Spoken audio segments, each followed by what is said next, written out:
Hello, welcome to lesson M1B. This is the second part of lesson 1. You had M1A yesterday, now you have M1B, and this one's a little bit different. Today we are doing the crime scene, gathering all of the evidence. All right, so your job today on a list here is very simple. Collect all evidence, and if you're done, read ahead or maybe look at Hinterkaifeck a little bit more. There's lots on the internet about that. But this looks easy, right? Oh, I'm just going to go through the house and gather all the evidence. Easy peasy. This is actually a pretty tedious and slow-moving task. You have to go through and look through every inch of this house and gather the entire evidence list. If you do not get the evidence, you can't do the labs.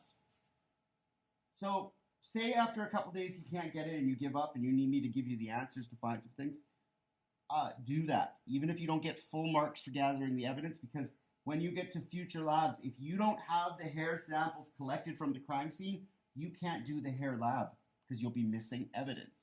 So in this case, you need to make sure you get every single piece of evidence. Now, how do you even know what to look for? Well, guess what? In your booklet here, it has a list. You need to get every single one of these. There is 26 pieces of evidence. At the very least, some of them have 2 parts as well. So what I would suggest is this. I would go room by room if possible. Walking through the house randomly and just picking up stuff is going to not work very well. You'll lose track of things. So how I suggest you do this is you go into one room and then you look at what we have here. A map. This is the household. Sure, if you want to walk in and walk around the house, right, you can look outside on the edge of the house. So where would you find it? Murder at Old Fields. You would go to crime scene. You can go click on the arrows. This will take us to a different area of the house. Okay, so we're on the outside.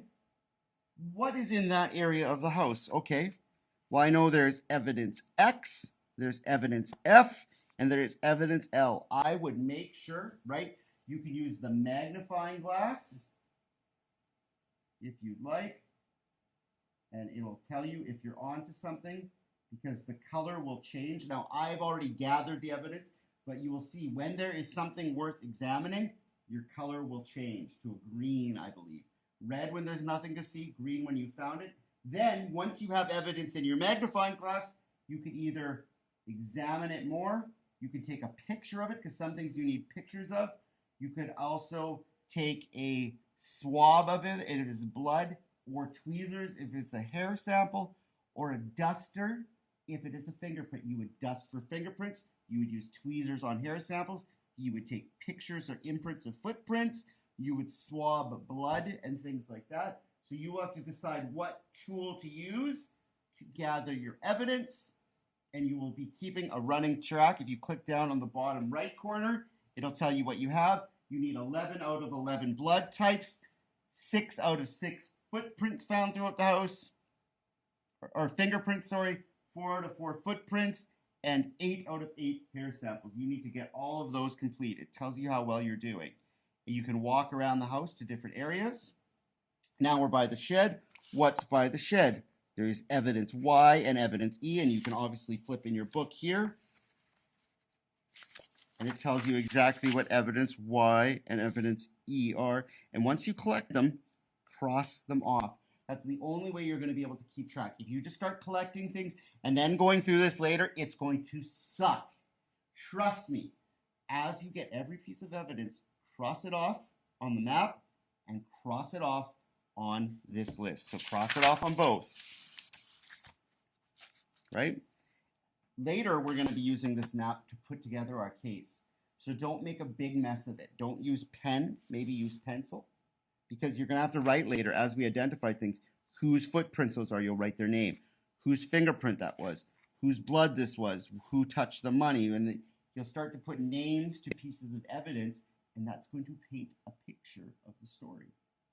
And that's how you will solve the crime. You never get a confession. You never get anything like that. Yet, the evidence can become so overwhelming that if you were a good prosecutor, you could get a conviction off of what we found. So you will have to go around to every area of the house, walking around using the arrows and using the magnifying glass to go on different areas, right? So I'm going to go back to the beginning here. I actually want to walk up to the doorstep, so I can click on the doorstep. Let's go to the porch here. What's on the porch? There's evidence C, D, M, and T.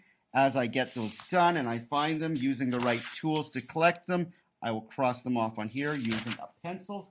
That is your job. Gather all of the evidence required in the booklet from the scene, room by room, I would suggest. Yes, obviously you might want to go around. Of course, you can go in and see the house. On the right, you can't go upstairs. You can go into the back rooms. On the right, you can actually go and see where the murders are. There's the bodies of the victims, and you can examine those closer. He was burnt. Obviously, his body was burnt as he died. There's the wife, and you can examine more, and you can always take out your magnifying glass and look around for more evidence, trying to find things. There's even descriptions in the booklet about where to look. Some of them, like I said, like blood spatter on the wall, this is hard. This is going to take a few days to go through and gather everything. Be thorough, be meticulous, go step by step, and you can do it. So that is assignment M1B, is gathering the evidence. Once we've got all the evidence collected, we're going on to hair analysis in lesson 2 coming up, lesson M2. So gather the evidence, submit it. I can see when you're done. If you need help and you're desperate, I can show you specifically where to find certain pieces of evidence. And take care. We'll see you soon. I hope you sleep well.